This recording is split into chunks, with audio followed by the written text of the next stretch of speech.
Toute l'année, ces élus et chargés de mission font vivre leur patrimoine vauban. Pour ce 10e anniversaire, les idées fusent. Sons et lumières, land art, gâteaux géants, médailles du souvenir et même jeux de société. Bref, le réseau Vauban est bel et bien vivant.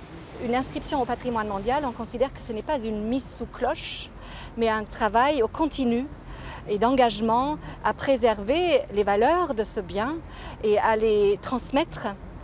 Non pas seulement aux générations futures, mais à tout un chacun. Il faut voir que ces fortifications étaient sans végétation et qu'on les voit noyées de végétation. Alain Montferrand et Nicolas Fauchère se sont battus pour cette reconnaissance internationale, par passion et par conviction. Et leur travail n'est pas fini.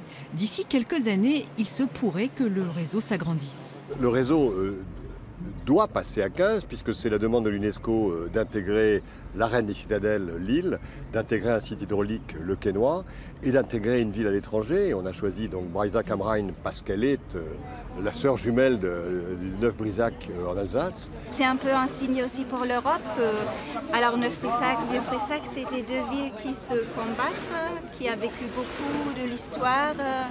Et aujourd'hui, on vit dans l'Europe avec le paix.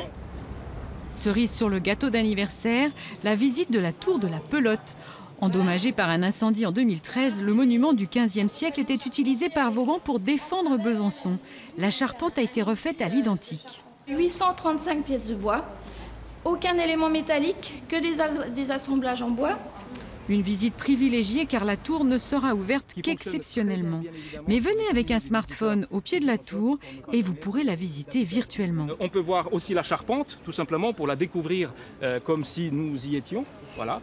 10 ans après, les villes du réseau Vauban ont su saisir ce classement pour développer leur tourisme culturel.